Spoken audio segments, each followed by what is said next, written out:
Hey everyone! This week I want to show you some locations in Cold Spring Harbor out on Long Island.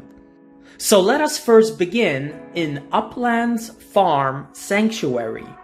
It is a nice, peaceful preserve with some hiking trails and a bit of wildlife. For instance, some people like to come here for bird watching. Now, the nice thing about this place, aside that it gives you that opportunity to get away from the busy life in the city, is that it also used to be a dairy farm all the way until the 1960s. Hence, we have the silos where, I don't know, a number of things could have been stored there. And I really don't know the detailed history of this farm, but I'm guessing the feed for the livestock, for the cows. And then we also have the farm buildings themselves, which are today used as offices for the Nature Conservancy, which takes care of and maintains places like this.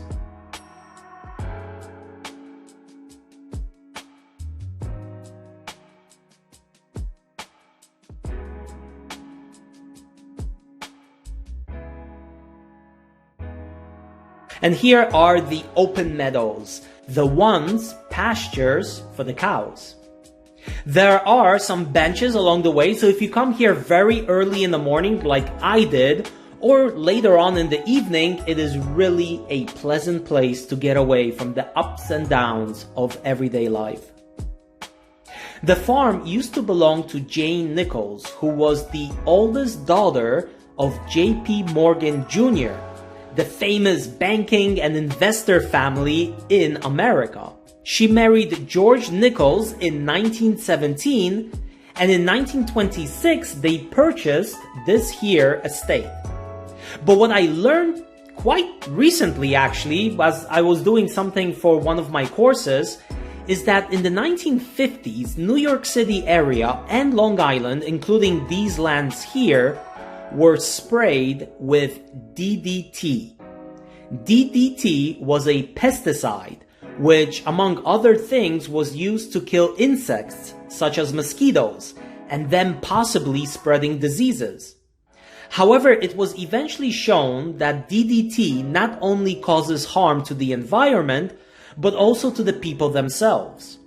When this farm was sprayed, Jane recorded the residue of DDT in the milk from her cows, and this was later used as one of the pieces of evidence to expose the danger of DDT and ultimately banning it in 1973.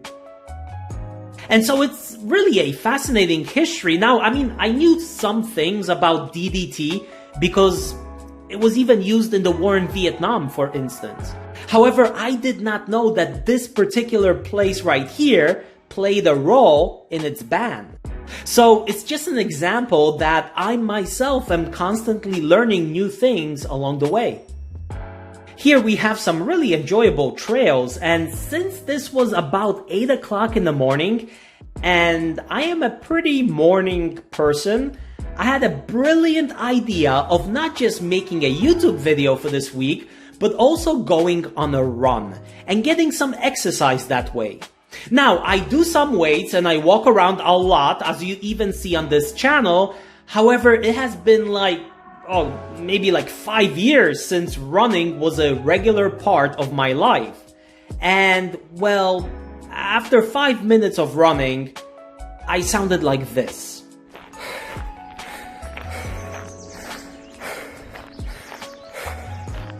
Nothing really to be proud of, so no wonder there was no other people around me. Probably anyone that came out of their car got back in even faster, thinking there was some wild bear in the woods.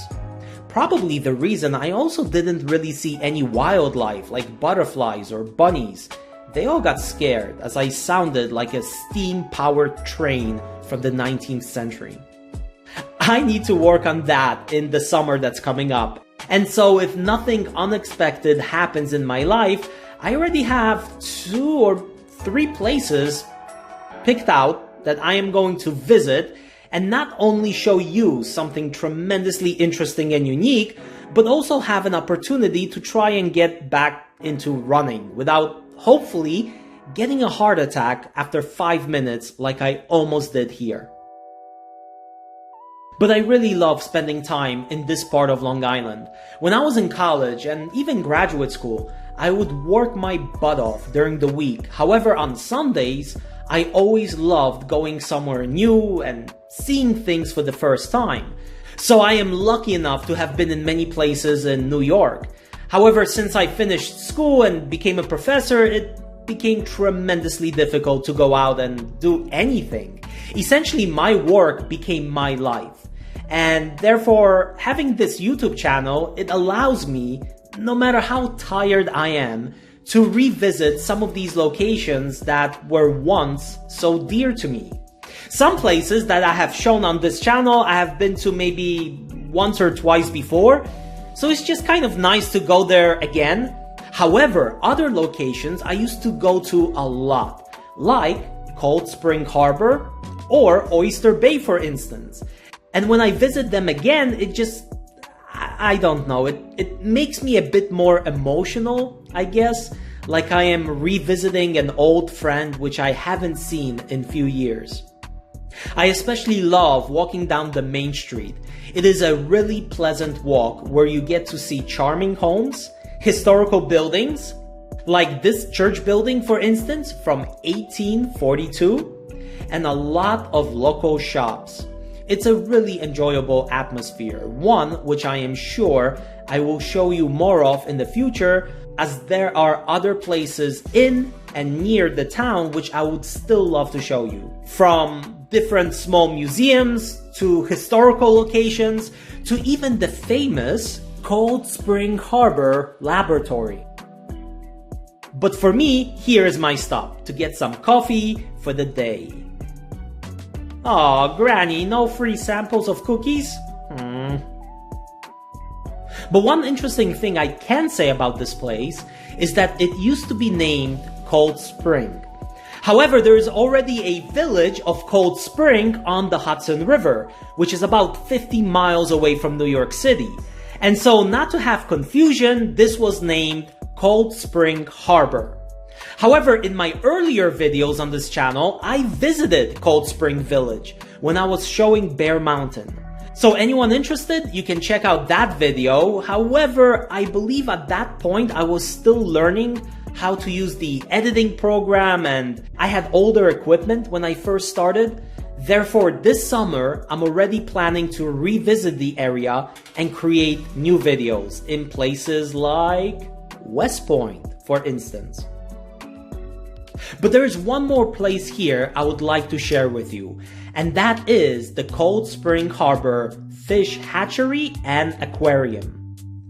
The place began back in the 1880s as a trout hatchery, and it is located literally right by the Uplands Farm where we began this video.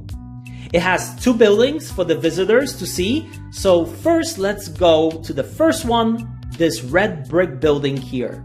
Usually when you go to the aquarium or a place like this, it is you who watches the animals and the fish. But in this case, I felt like I was being watched. And here is Exhibit A to prove my point.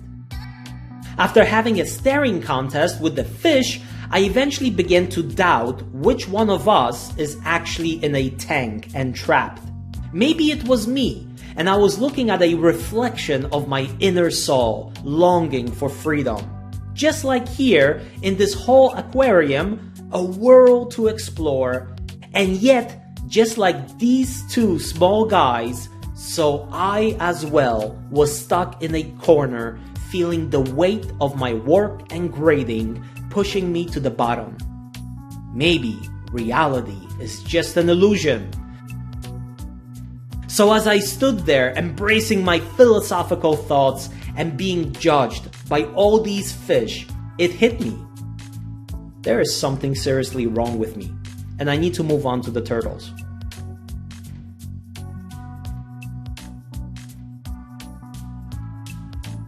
In the other building, there's a lot more aquariums displaying different fish and turtles. Whoa, that is becoming R-rated, so let's move on. We even have some small snakes, frogs, salamanders. Honestly, it's a fairly small place, but it's enough for kids to have fun.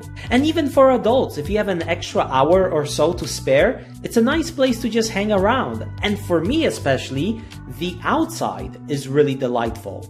Especially on a sunny day like this, it's perfect. So on one side in the pond, we have the fish, and on the other side, there are the turtles enjoying this beautiful day as well. But I was really captivated by that little guy right there on top. He was trying to come down to all the other ones, but the poor fella had such a hard time. I felt bad, but I actually began imagining him stumbling down and hitting the rest of the turtles like they were pins in a bowling alley. So here I was just a minute ago contemplating the meaning of life in the building with the fish. And now, 30 minutes later, I am imagining the turtle like a bowling ball. As you see, the caffeine from the coffee I bought in the town was probably beginning to kick in, and all of a sudden, I have an optimistic view of the world. But check out this little house by the ponds. It looks like one of those homes from the Great Depression built out of the scraps you find on the streets. But the occupant has that confident, assertive vibe around them as if they were the general manager of the place. And here is the third pond in the back, which is really for the catch and release area, where you can go fishing and buy the fish that you catch. So that's pretty cool. But I also recommend going past it all the way to the back, where you really have this place to sit down and enjoy the view and the sound of like this little dam behind which is St. John's Pond.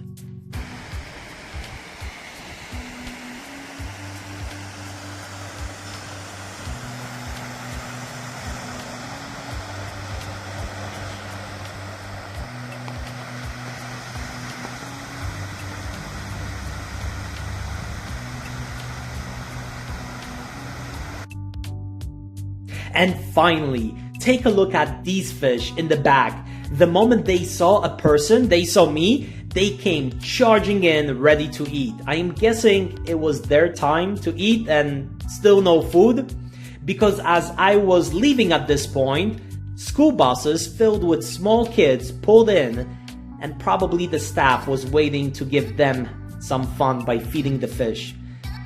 But now, with small kids running around the place, it was my time to go and let them have fun. So, thank you all for watching, spending some time with me on this channel, and have a wonderful week. I will see you soon. Bye.